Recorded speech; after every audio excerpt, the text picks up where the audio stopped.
Boa noite, irmãos, paz de Cristo. Estamos mais uma vez aqui nessa quarta-feira. Como está a sua semana? Firme na rocha? Abra sua Bíblia em 2 Timóteo capítulo 1, versículo 12. Eu quero ministrar uma palavra de Deus para o seu coração. Minha oração é que Deus venha nos edificar hoje através da sua palavra. 2 Timóteo capítulo 1, versículo 12. Texto conhecido diz assim, palavras do apóstolo São Paulo. Por cuja causa padeço também isto, mas não me envergonho, porque eu sei em quem tenho crido.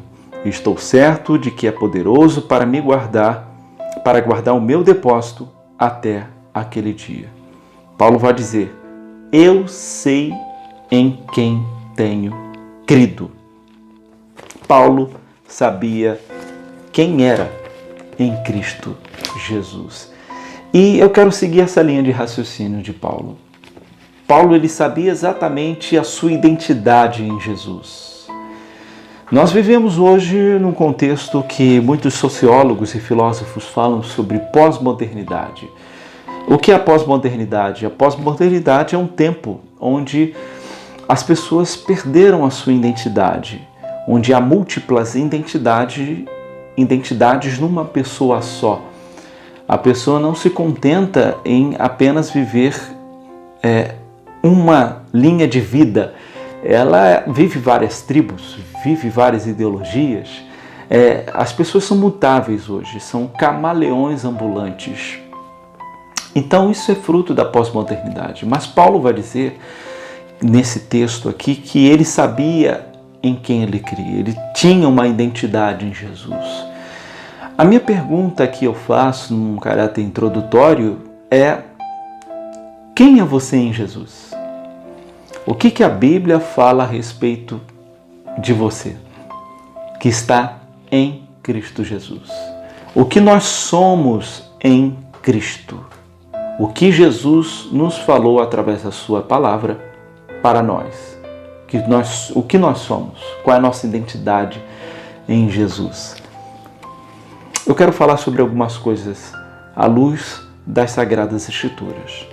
Falarei coisas simples, mas são coisas profundas para nós, que é sempre bom nós rememorarmos, trazermos à nossa memória, porque isso é importante para a nossa fé cristã. Primeira coisa que nós somos em Cristo Jesus está em Romanos 8, versículo 35 e 37, o texto conhecido, lindo de Paulo, que diz assim: quem nos separará do amor de Cristo? A tribulação, a angústia, a perseguição, a fome, a nudez, o perigo, a espada, como está escrito, por amor de ti somos entregues todos os dias. Fomos reputados como ovelha para o matadouro. Mas em todas essas coisas somos mais que vencedores por aquele que nos amou. Primeira coisa que nós somos em Cristo Jesus, somos mais do que vencedores. Isso é muito mais do que um grito positivista de um coach ou de um jargão evangélico. É palavra de Deus para nós. É a Bíblia que está dizendo, não sou eu. Paulo vai dizer, nós somos mais do que vencedores. E Paulo, ele lista uma série de tribulações que ele viveu. Tribulação, angústia, perseguição, fome, nudez. Ele lista várias coisas e diz, olha, acima disso tudo, somos mais do que vencedores. Somos passíveis a essas coisas, viveremos essas coisas, é normal da vida humana, porém, acima de tudo, nós somos mais do que vencedores em Jesus. A palavra original para mais que vencedor, aqui nesse texto, descreve alguém que é super vitorioso, alguém que desfilava suas vitórias de guerra no meio do povo. É esse termo que Paulo usa aqui nesse texto. Então, mais do que vencedor é a capacidade de superação sobrenatural que o Espírito nos dá. Deus nos dá essa capacitação espiritual de ser mais que vencedores nos momentos das adversidades e das tribulações que são comuns à existência humana. Segunda coisa que nós somos em Cristo Jesus está em Efésios capítulo 1, versículo 3. Bendito Deus e Pai de nosso Senhor Jesus Cristo, o qual nos abençoou com todas as bênçãos espirituais nos lugares celestiais em Cristo. Segunda coisa que nós somos em Jesus, somos abençoados. E o que é abençoados? Abençoados refere-se a privilégios e recursos divinos disponíveis. Deus nos abençoa. Deus é o mais interessado em nos abençoar. E a Bíblia diz em Salmos 112 algo muito importante no que se refere a sermos abençoados. O Salmo 112, o título da minha Bíblia, da minha versão, diz: a felicidade daquele que teme a Deus. Diz assim Salmo 112, vale a pena nós recitarmos.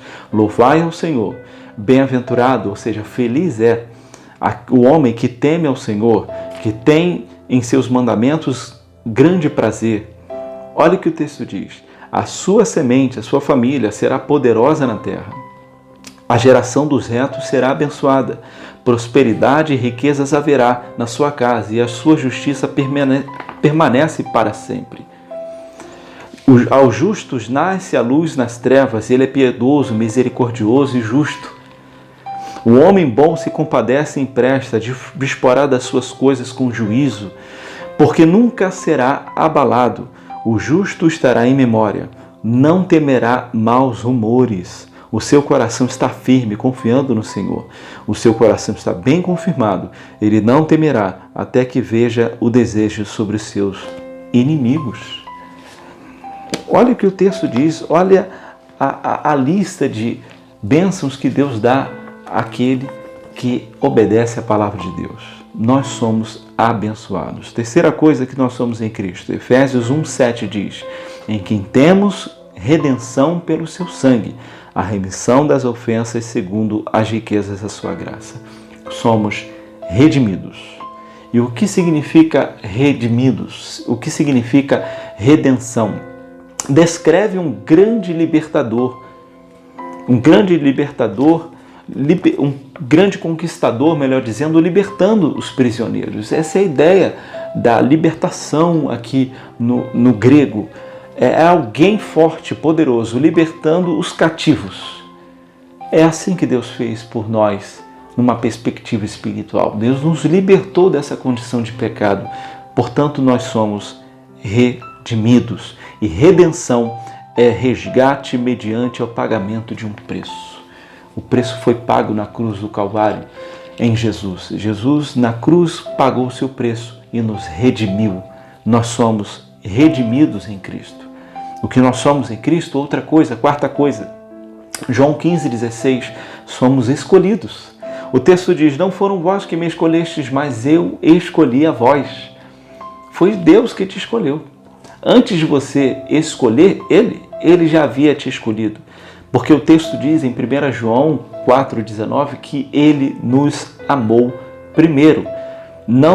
Nós não encontramos a Cristo, Ele é que nos encontrou. Às vezes nós falamos: eu estava vivendo a minha vida tal, e eu encontrei a Cristo. Não, Ele te encontrou. Ele já sabia toda a história da sua vida. E Ele entrou na sua história, no seu coração, quando você permitiu, quando você deu essa liberdade no seu interior para que o Evangelho entrasse. E assim Ele te escolheu. Você é escolhido pelo Senhor. Ninguém pode te escolher no time de futebol. Ninguém pode te escolher no seu trabalho. Na sua casa talvez você seja menosprezado. Mas eu quero te dizer uma coisa. Jesus te escolheu. E se Ele te escolheu, é porque Ele tem um grande propósito na sua vida. O que nós somos em Cristo? Nós somos livres. Gálatas 2,4 diz assim: por causa dos irmãos que se tinham entremetido e secretamente entraram para espiar nossa liberdade que temos em Cristo, para nos porem em servidão.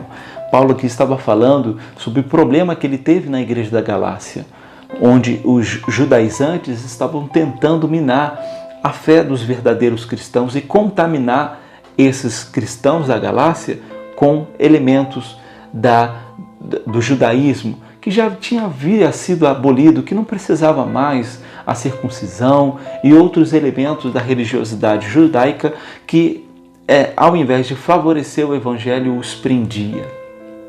Então Paulo, ele exorta essa igreja da Galácia e ele vai dizer que nós vivemos uma liberdade em Jesus. Deus não nos libertou para vivermos uma liberdade sem limites, mas a liberdade de sermos uma pessoa que Ele queria que nós fôssemos. Não é uma liberdade qualquer que Deus define na nossa vida. É uma liberdade baseada no Evangelho de Jesus. E a maior liberdade do cristão é a de viver livre de uma consciência que acha que não necessitamos de Deus. Há muitas pessoas que acham, eu não preciso de Deus, eu creio em Deus e basta. Ok, mas a Bíblia diz que quando nós cremos em Deus, nós obedecemos a sua palavra. Não basta apenas dizer que ama a Deus, é obedecer. Quando eu obedeço às Sagradas Escrituras, quando eu obedeço a palavra de Deus, é uma prova maior que eu amo a Jesus. E isso, essa vida de submissão a Deus, ela traz uma liberdade. Ela não traz um jugo de religiosidade, pelo contrário, ela me mostra o que realmente é pecado, o que os grilhões do pecado me faz e me prende.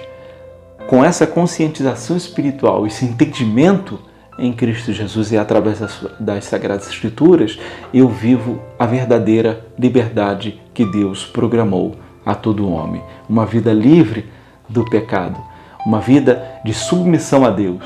Alguém que vive não submetido a Deus, ele vive submetido ao seu ego, ao seu eu. E como Paulo vai dizer em Romanos, Deus entrega a eles mesmos. A pior coisa é um homem ser entregue a si mesmo, ser entregue a seu ego, ao seu pecado. Ele vive como o Deus de si próprio.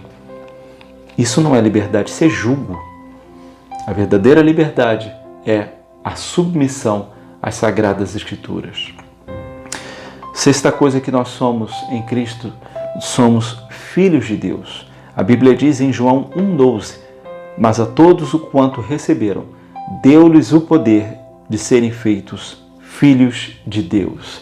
E a palavra filhos aqui no grego é teknon, que dá uma referência àqueles que Deus ama e o valoriza como Pai.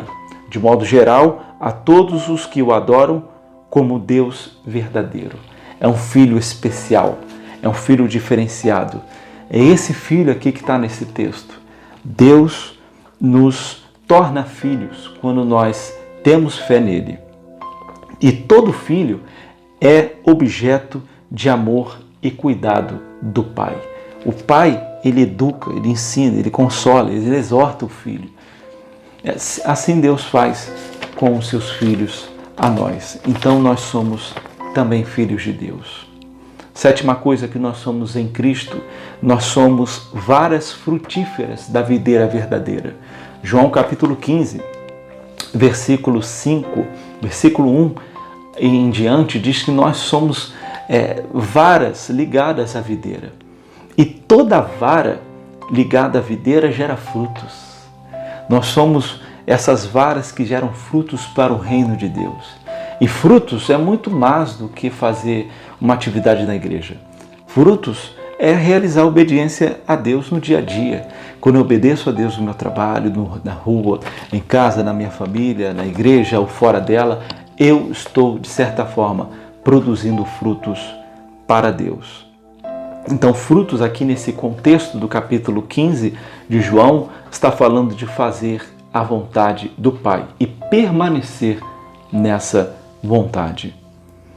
Oitava coisa que nós somos em Cristo está em 2 Coríntios capítulo 5, versículo 17, que diz: se alguém está em Cristo, nova criatura é. Nós somos nova criatura. Uma perspectiva espiritual, Deus muda a nossa dimensão de vida. E há uma frase de John Wesley que ele vai dizer uma coisa interessante sobre isso. A autêntica experiência de salvação é transformadora, ou impacta a orientação total da vida, ou não é autêntica. Ou há uma mudança real, de dentro para fora, ou realmente não aconteceu uma mudança real. Há uma metanoia, há uma transformação de dentro para fora. Deus muda a nossa cosmovisão, Deus muda a nossa forma de olhar a vida, a ética, a filosofia, a ciência. Essa transformação que Deus faz no aspecto integral do ser humano, não apenas no aspecto antropológico, mas no aspecto ético, moral.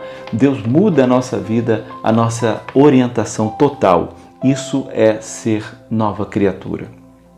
Nona coisa que Deus faz em nós está em 2 Coríntios 5:20. Diz assim o texto: de sorte que somos embaixadores da parte de Cristo. Nós somos embaixadores do reino de Deus. E o que o embaixador faz? Ele é um funcionário diplomático de mais alto nível, acreditado junto a um Estado estrangeiro. Ele detém plenos poderes para representar o seu país e, em geral, celebrar tratados com outros países. Assim somos nós, uma perspectiva espiritual. Nós somos embaixadores do reino. Nós representamos Jesus na terra. Por isso nós somos cristãos, do grego cristianos, pequenos cristos. Nós somos embaixadores de Jesus. Nós somos a continuação dos 120 discípulos que foram impactados pelo Espírito Santo no dia de Pentecostes. Esses discípulos, eles carregam a vida de Jesus e produzem ela no seu dia a dia. Nós somos representantes, somos embaixadores do reino de Deus aqui. Temos uma grande responsabilidade. Outra coisa que nós somos em Cristo está em Apocalipse capítulo 1, versículo 6, que diz assim: e Deus nos fez reis, e Cristo nos fez reis e sacerdotes. Então, nós somos reis e sacerdotes. E numa perspectiva teológica, reis aqui indica autoridade e poder no mundo espiritual. Deus dá esse poder, essa autoridade à sua igreja. Deus nos concede essa virtude. E sacerdote fala sobre essa função sacerdotal, profética, de adoração, ministração de culto, que nós, como igreja, realizamos na história e na sociedade. Nós somos reis e sacerdotes. Reis fala de autoridade e sacerdote fala dessa mediação que nós realizamos aos homens com cultos, adoração e ministração e exposição das Sagradas Escrituras. E a última coisa que nós somos em Cristo está em Efésios 2:8, não menos importante, diz assim: porque fostes salvos pela graça. Isso por meio da fé, e não vem de vós, é dom de Deus. Nós somos salvos pela graça de Deus. Deus nos salvou. Isso é uma coisa que nós devemos celebrar mais, irmãos. Às vezes nós queremos tantas bênçãos e nós vivemos nesse apelo material, esse apelo de querer sempre mais e mais coisas. Isso não é ruim. O ruim é quando nós colocamos isso como principal motivação da nossa fé. Devemos celebrar mais a salvação que Ele efetuou por nós na cruz do Calvário. O que você é em Cristo Jesus? Está aí, nas Sagradas Escrituras. Você é mais que vencedor, você é abençoado, você é redimido, você é escolhido, você é livre, você é filho de Deus, você é vara frutífera ligada à videira, você é nova criatura, você é embaixador do reino de Deus, você é rei e sacerdote e você é salvo pela graça de Deus. Guarde essa palavra no seu coração. Palavra simples, mas importante para nós trazermos à nossa memória. Que Deus te abençoe na pessoa bendita de Jesus Cristo.